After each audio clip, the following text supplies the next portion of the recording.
Talk about banks. We got Bank of America announcing earnings at the end of the week. Everyone's looking forward to that. Bill Bartmann joins us right now, author of Bailout Riches, to talk a little bit about failing banks. Bank of America, not one of them, but there are several out there. Welcome, Bill.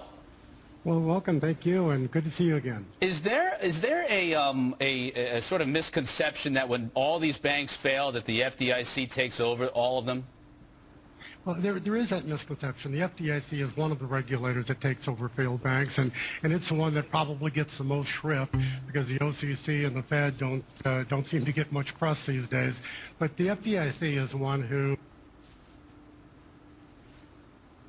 is essentially of all Americans, and they're the ones that make sure that when the banks do fail, that they are liquidated in the most efficient fashion. The FDIC is broke, though, isn't it, for all intents and purposes?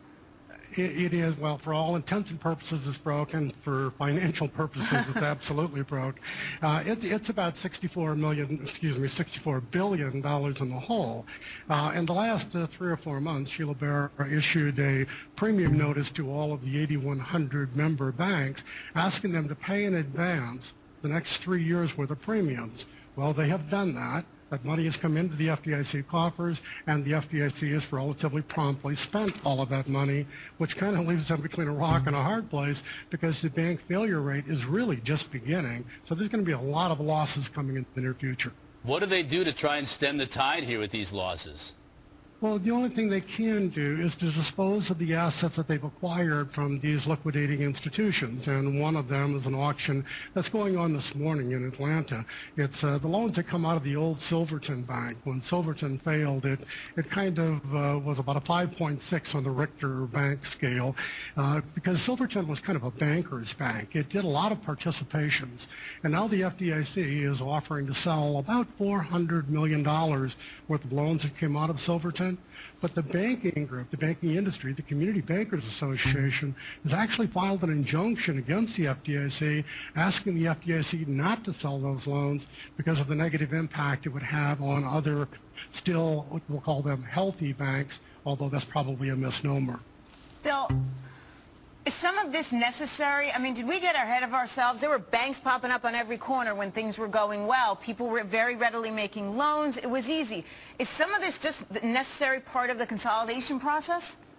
It absolutely is. We in the United States now, with 8,100 banks, and during the last crisis, we were up to over 12,000 banks. And I'm not talking about branches. On branches, we have 125,000 branches. We have more banks than there are Walgreens or Walmarts.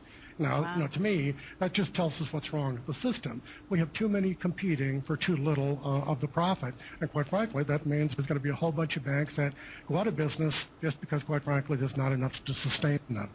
Bill, certainly what we've seen with the other banks taking over these banks over the last couple of years, they've been getting them at great deals. I mean, fire sale prices. Do you think that market will continue once the FDIC starts to securitize these assets and sell them off? I really do. I think we've just begun to see it. Now, I lived through the last crisis, and as some of us did, and quite frankly, we were very fortunate to be at the right place at the right time and to be a buyer when the FDIC was a seller. Well, lo and behold, deja vu, here we are again. The FDIC now has 207 banks in their basket and about to add perhaps as many as 1,000 more. And when the FDIC starts selling, it really just pushes the prices down. So it's a great time to be a buyer and a real bad time to be a bank.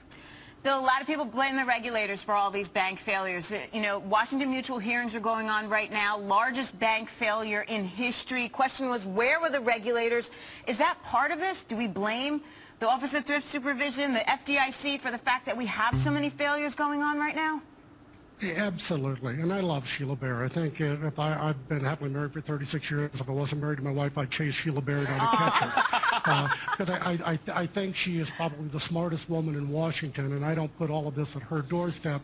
But the regulators clearly were on watch, and this happened on their watch. So, so much like the captain of a ship, there's got to be somebody that's held accountable and held responsible. And quite frankly, there was an awful lot of people that dropped the ball on this one. Bill, when the FDIC looks to sell the assets of any particular bank, are there certain asset classes that are much easier to sell than others, and how will they go about that process?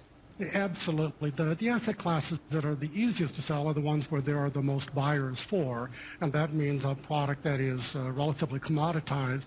So commercial real estate and residential real estate, the FDIC has already sold about $4 billion worth of that product already in the last year and a half.